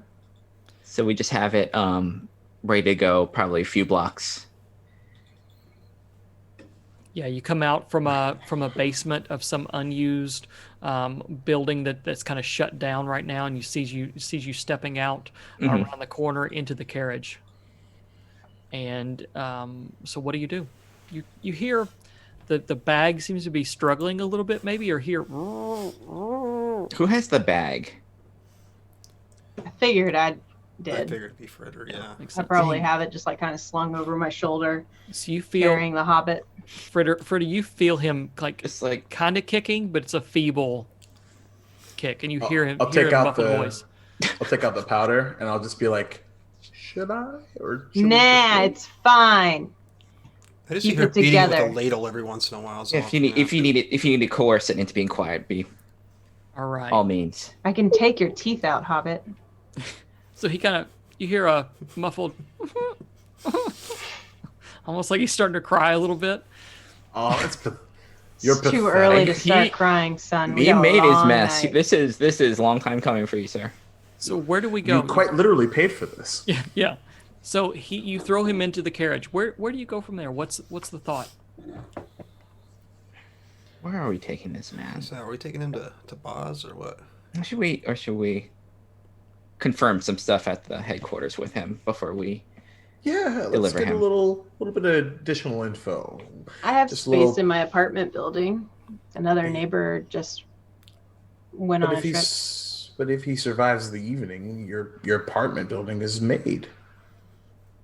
Oh, he has. I mean, he has. I suppose that's better than the hideout. I don't know. Does have to survive because you don't want, as pathetic as he is, you don't want a ghost hanging around. A ghost hanging around? I'm not worried about that. No, either the ghosts or the spirit wardens. Well, he's not going to see himself getting into my apartment, so he probably isn't going to have a lot of freedom to move around if he's there, but it's just an option. Yes. To be fair, I've always wanted a good cop and bad cop with you, so... Well, I mean, your birthday was quite recent, and I'm in a giving mood. Now that you let me hit someone. I mean, that is the kind of you offer your facilities, but yes, so it'll be good to have some assurances on. She'll pat the record books on what we have for our. We'll have plenty of space for you to spread out. As we're walking, I put on 2 birthday caps, like almost like double horns. It's still my birthday, apparently. So where are we going? Like we're going to the apartment, her apartment. We're gonna go to my apartment building. Yep. Yeah. So the scene would shift, and the carriage pulls up. The carriages aren't seen very much in Crowsfoot, so it's kind of an anomaly. Pulls up and unloaded. The package is unloaded and quickly hustled upstairs. And I think the camera comes back into view with this man kind of sitting in a chair in a room, either all by himself, a couple of candles lit on tables around him, and he's just kind of sitting there waiting to hear what you all have to say. He's tears are kind of streaming down his face a little bit. He's pretty scared, and he, every once in a while he yells out, "Yeah, what? Who are you? What do you want? What do you want?" I think while the rest of my compatriots are good cop, bad copping our gentle friend, I am going to be poring over all the records. Okay. Yep. All right. So who's opening the door and who's talking to him, or what's going on? So, I don't know if it's flashbacky or not, but I kind of want to, even though he's in like the burlap sack scenario, I just for the sake of simplicity, will take a little longer than it would have taken to get here, just so he can't like try to piece things together. Oh, yeah. Hopefully. Just going around, yeah. Yeah, of course. And we'll actually keep the. I want to make sure that we keep the burlap sack over him. Like he can still like sit and, Yep. but like, Okay. so just he can't. Even though he's heard us and seen us, like, Yeah. I'm actually gonna walk in. You've been, and with this guy's voice, you've been bad. Okay, you want to do something? Oh, can I be in the room doing the records just to like unnerving in the background? I'm not going to put this in the background. Yeah, so the camera would show from his angle through the cloth sack. He's kind of trying to see a little bit. He see flits of movement and flicks of the candle, but he can't actually see you. So you could be, you all can be in there. You're probably sitting, Miss Corbin sitting in the corner with a small lamp trying to pour through these notes.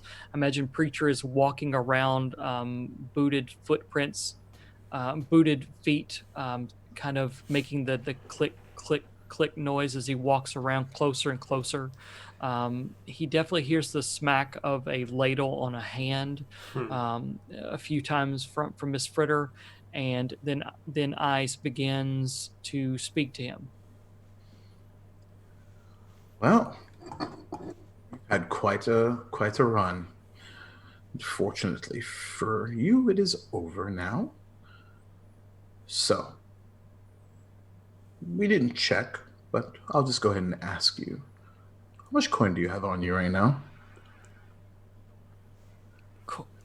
This is about coin? No. It was much more than that. Oh. We're just getting warmed up. You see, here's the thing. And I actually take out my cane sword and I just, like, drag it to the front. Mm-hmm. You probably heard something metallic. Yes. But that's the simple, easy way. You hear that, like, just in the background, this small kind of noise? Do you hear that? Yeah. I hear lots of things. Yeah. That's bad. Okay. That's what's going to happen to you if you don't tell me the truth. Whoever hit me, it hurts real bad. Like it hurts real bad. So I don't want to get hit anymore. So I believe they call that the truth.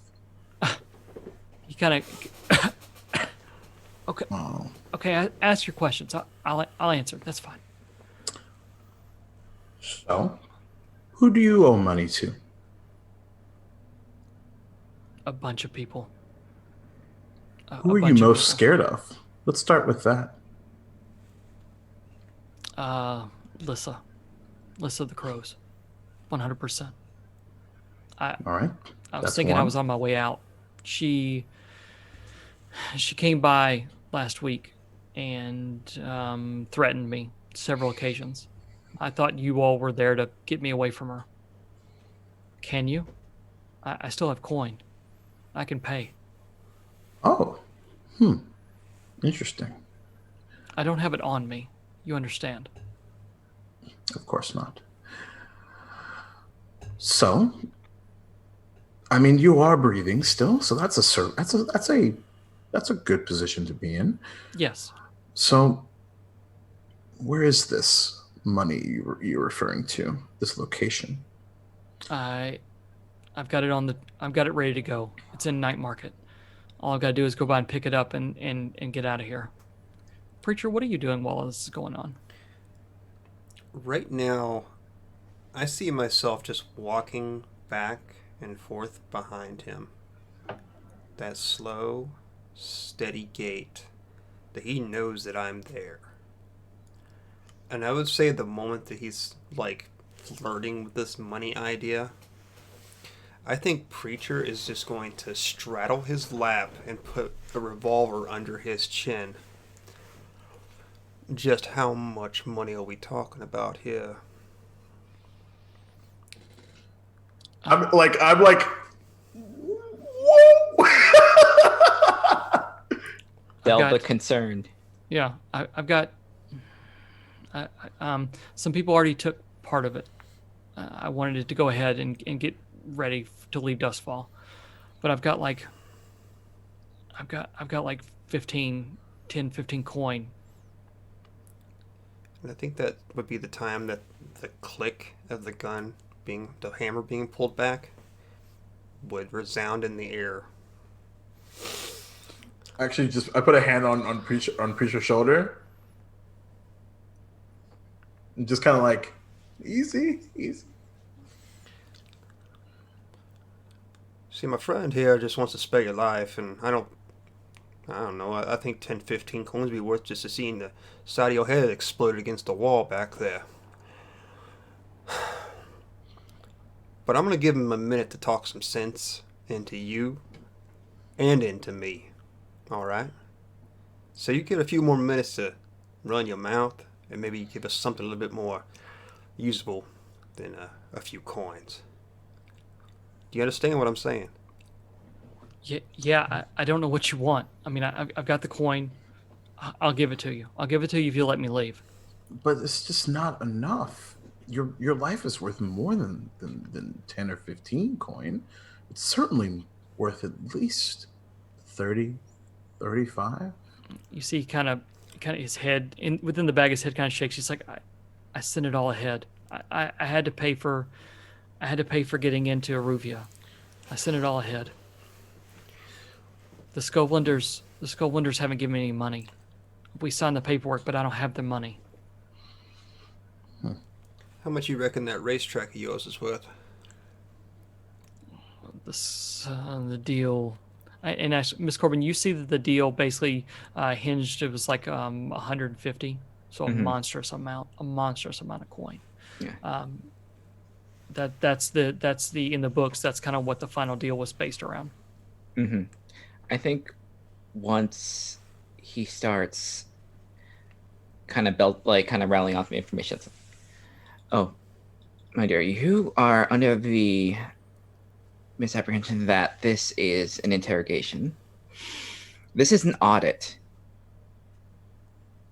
This is an audit for not your employment, not the racetrack, but whether or not you're valuable enough to be kept alive. So, prove that, and you can walk away with your ghost still in your body. So he basically tells you he has borrowed from like 10 different people, 10 coin each, and to get the first starting money. Most of it were noble families. He borrowed from both the Crows and the Lampblacks, thinking that he's not from Duskfall. So the story spills out he's not from Duskfall, and he borrowed from them fairly quickly because they came in and wanted a piece of the action, basically within the track itself. So he borrowed 10 coin with the promise to repay them, and then after he got those two, they already wanted money back very quickly. So he figured out he couldn't go to any more of the gangs, and he started borrowing from the nobility. So there's probably 8 different noble families that he's borrowed some money from, the Crows and the Lampblacks. Speaking of is anything that he said so far untrue? No, he's being honest. He tried that first little bit where he said he didn't have any money. That was a lie because he does have money. He has access to money. But the other, this is what he has. Like he is willing to give you whatever he can to get away what he thinks is away. This is Fritter. Did you grow up in Crowsfoot? I can picture you maybe looking out the window right now, looking down at the streets. What was growing up in Crowsfoot like? Growing up in Crowsfoot was a struggle. Everything in Crowsfoot was a struggle. Every family felt like they fought hard for very little and was effectively just doing the best they could. Blue collar, I guess you would say, but poor blue collar. So much so that community ended up being the only salvation for the working class. That was the only way you would survive, as if you had a community around you. someone showed you a favor at one point in time, and maybe that's the reason why you do the same now. Maybe not. But what was that favor they showed you? And they didn't have to. Someone in that community showed you mattered. How did they show you that? They killed my father. All right. We flash back to the scene again. Nothing he has said has been a lie. He 100% is being truthful. He is trying to get away. But now you know who wants him. What would you like to do? I say we hang him up outside and let all of them come, and they can all take their pound of flesh and get what they're owed, and they can just go through night market and find his coin, and they can divide it amongst themselves, and we're just rid of this goddamn hobbit. Oh, that does sound like a plan. As I was looking, how well has he run this place? Besides, it's been pitiful. It's basically he kept borrowing in order to make it look like he was making a profit when he wasn't. So he kept borrowing and kept borrowing, and until it got too much where he didn't think he could do it. It's taken off a little bit, but not enough to where it would be anywhere near what he needed to start paying stuff back. He has no money. He didn't have. He wanted to keep everything for himself, so he's mismanaged it pretty poorly. yes, I think Miss Corbin will get up and walk to Miss Fredner. I am inclined to agree with you. Give him to whoever will benefit us the most, because this man. I'll tell you what I can do. Here is a plan. Why don't we take him to the night market? And I can send notes to all the families that want their money back, and to have them meet tonight. And we'll just let him loose. I enjoy the idea of him getting back on his bad deals, but is there anything that we can do to make Bazo happy? Who are you asking this of? Just everybody. Okay. Group, yeah. Well, I was making sure it wasn't me. Yes. Well, So the coin, Bazo has stated right? what would make him happy. Yeah. Now, He only could- wants 4 coin though. right. So does He's owed 10. He'll pay us. He's 4. owed 10, but ownership of the hound races is a good long term, provided someone runs it correctly. well, Well, I have hold plenty on. I know people I can put him in contact with if he needs Yes. a business manager. How much But is, you said this thing was about 150 coin worth? Something like that, yeah. So why don't we keep the track and give Bazo a cut of ownership on it? That way he gets his 10 back. Yes. Potentially more. Having our foot in contact with all those families. It's been a good place to find work and find help. But you just have to make sure that we clear up the debts that this man has incurred. Because if we do take charge of this, all that is on us as well. And we're already kind of hot right now from a Wraith perspective. This would But- elevate us to another level. But it is lucrative. And contact-wise, it's valuable. Vreen kind of. Vreen says, "What can I do to leave? What do you want? What can I do?" well, you can leave, but that doesn't mean you're going to be alive when you leave. No. Sorry. He's like, no. What can I do? What can I do to leave alive? I'll get on the thing. You can just sit there and wait until we decide what to You do. can pull Because your otherwise, we can all leave you with No. lovely Miss Fritter here. No. I walk up to him. I put my hand on his shoulder, kind of dig in a little bit, kind of lean in and whisper, "The only one keeping you alive is me. So I need you to shut the fuck up. You hear Okay. a muffled, thank you. Thank Great. You. And Also, he goes very quiet. would you like to sign the deed over now or after my friend cuts your tongue out? You hear a very, very mousy now. Okay. Don't say another word.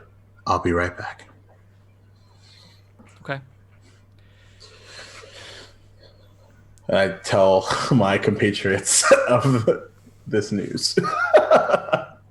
Preacher, as you're kind of standing back in the dim light of this room, you're kind of nodding off. You've got an idea now. It looks like it's gonna be a success.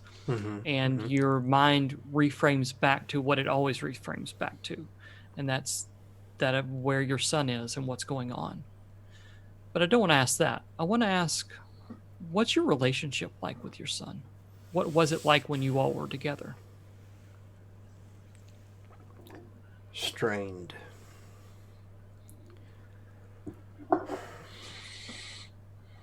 I wasn't the best father, to be honest with you. Had a very deep relationship with the drink. Of course, I had a lot of demons of my own, and not just the ones flowing in my blood. No.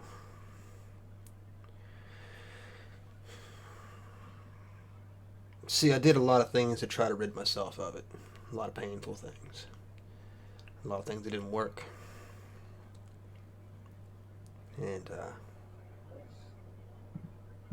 I took a lot of it out on him.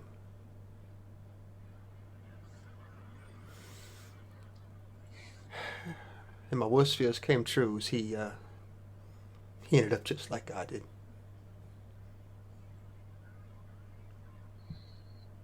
And he ran. Ran away. And became worse than I ever was going to be.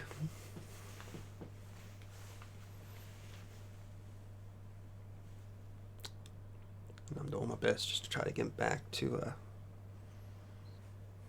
back home. Good. So, what are we doing now? What does the camera show? Recovering from sadness. Maybe like this is a good time for all of us to be kind of like in like a just in a like a huddle trying to figure out what we're gonna do with this, because this can go certainly different ways, but it requires everyone to like have their input in what they want to do. Yeah, so I think the shot is you all maybe mixing up some coffee downstairs, away from Vreen, just talking. What do you do next? So the options are, you can remove Vreen from existence, as I see it. You can sell him to someone, probably the Crows or one of the noble families. You can exact some kind of other vengeance other way. You can have him sign over. He's agreed to sign over the tract to you. There will be complications with that, of course, but that's an option. Or there's something else maybe I haven't thought of, but those are the kind of things that I see. So I'm kind of sipping on the coffee. So I think that maybe it makes sense for us to have a sign over the deed just as at least initially, a consolation prize for ourselves, and then we just, to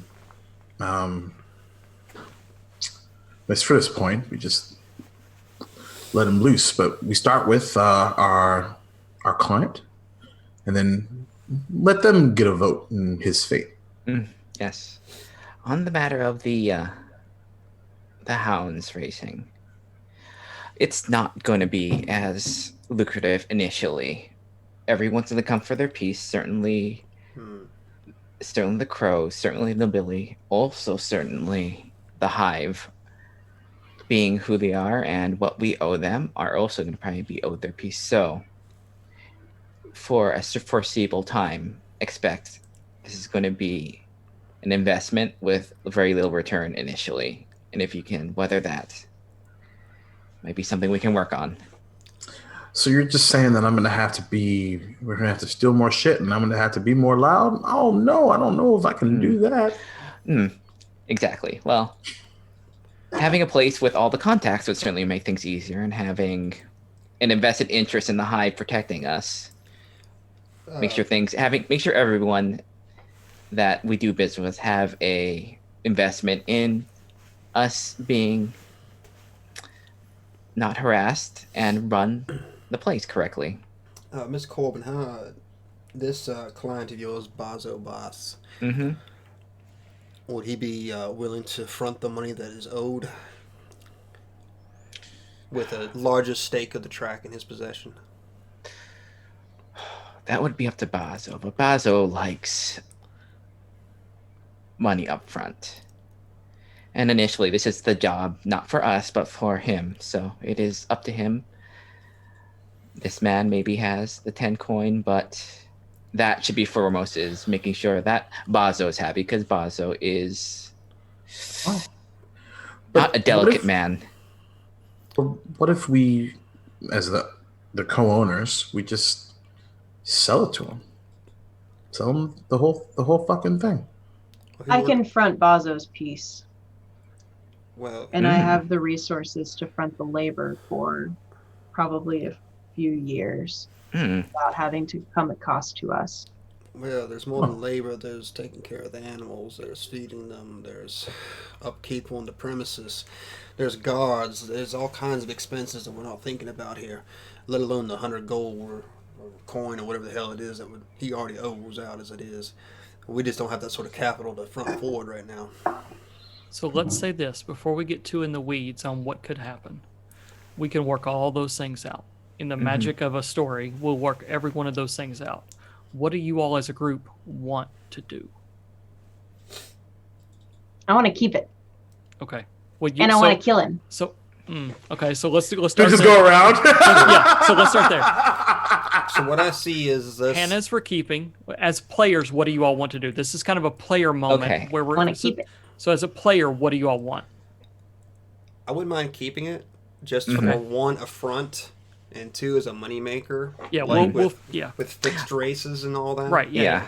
Okay. I like it because it escalates things Yeah, very it does. rapidly. It's We piss a lot of people off real quick. piss a lot of Okay. people off and make people happy. So it's like it's And a Duval, trade off. What do you think?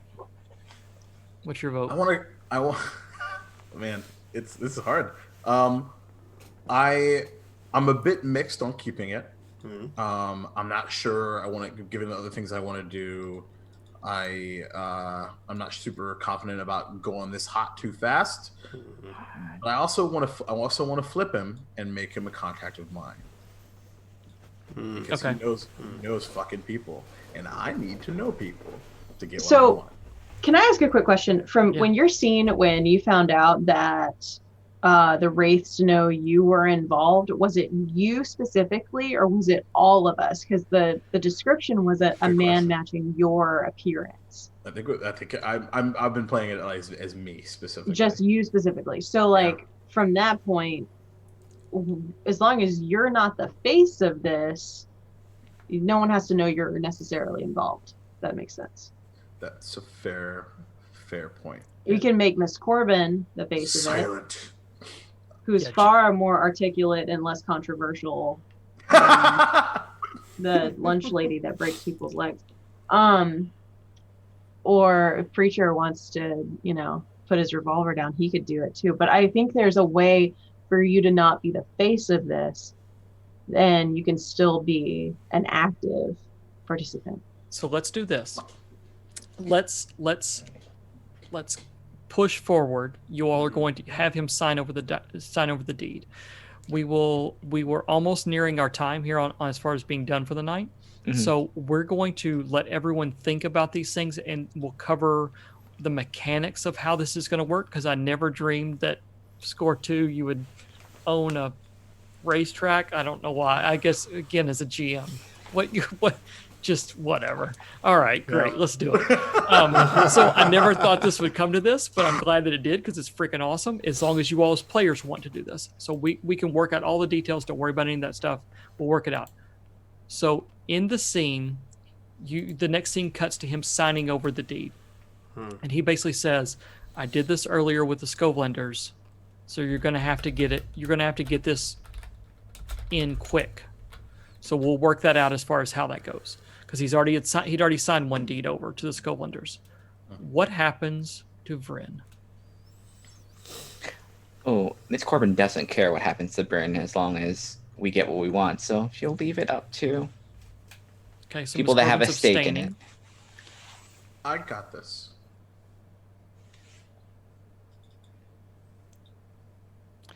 So how does Eyes talk Miss Fritter out of killing him? I kind of grin and I just say, I know, but I'll owe you one. This man knows a lot of people, and I have need for him. As soon as your need for him expires, I would like just a couple of minutes alone. Call it a receipt. Sure. Deal. All right. And then to end up, the next scene shifts, and now you're someone's standing in front of Bazo Bas. What are you telling Bazo? All right, so what is the arrangement that if we take this thing? So the arrangement with Bazo was either to get his money back all the way or make sure he's getting regular payments from now on. Okay. Yeah, So he would be fine taking some kind of form of regular payment down, knowing that quote unquote management change or something like that. Explain it to her however you want. You all decide that. But he said he either wants all of his 10 coin or he wants some kind of profit coming back his way. I thought he was willing to take 4 coin. Yes, he would be willing to take 4 coin and Okay. kind of move on because he's good. I can front the 4 coin that we owe Bazo Bas just to get him off of our back. Okay. All right. That he wouldn't have any ownership stake in the thing. Correct. So we have Mhm. one less person that we are going to have to deal with down the road. Okay. Cool. We don't want him to know that Vryn is still alive, though. Right. So the only thing is again, let's make sure we understand what the consequences of this is going to be. He put 10 in. He says he wants 4 coin at least to come back out. If he finds out that you all took over ownership of this and did not give him 10, but only gave him 4, he's probably going to be a little upset. I think we should just tell him. I think just tell him straight up the arrangement that we have. I agree. Yeah, and we could front him the 4, and then the rest he gets back in the profits. Okay. That's what I'm thinking. Yeah. I'll do that. Yeah. Okay. So the last scene for the night would be Miss Corbin sitting around the same table from earlier with Bazo, just like we opened up with, 2 glasses of bourbon in front, and him looking and as a small bag of money slides over his way, and he looks and says, "Is this all my money or just partial?" Consider it partial. We were able to make arrangements that we will be taking over running the Hound's Pit. It was honestly, I had a good look at the barkeeping. Pitiful to see. Like, the man has a talent for talking, but not for running things. And we can run this in a way that you'll see regular profit from it. You'll get your money, and we can have preferred business arrangements with you, if that's what you want. He puffs on a cigar and looks over at you and goes, "I'd much rather have that than no profit at all." Yes, well, Deal's done. good deal then. Looking forward to doing business with you, Bazo. Absolutely. He drinks and cheers. Yes.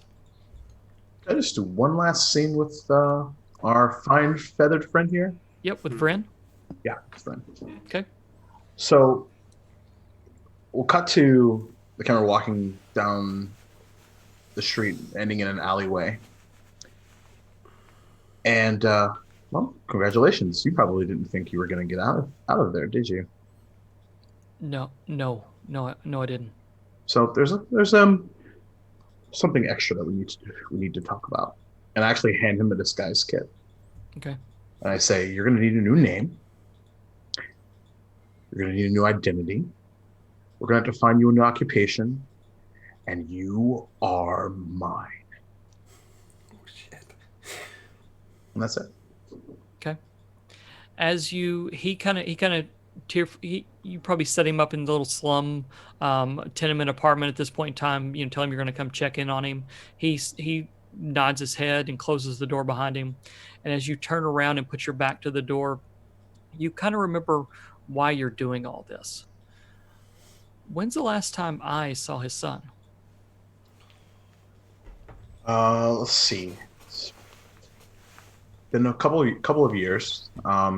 He sort of daydreams of the time where they're kind of playing wrestling on the floor of his little bitty condo. His now ex-wife, at one time wife. It's a lot less dirty, a lot less awful looking. And this particular day is an eventful one because this is when Darlene tells her that she's leaving and taking her son, is what she says. They get into a big fight.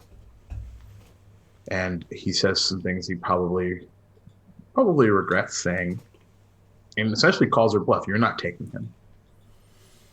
And then she yells, pretending that he hit her. She actually falls back and hits the wall and runs and grabs her son and runs out, calling the authorities.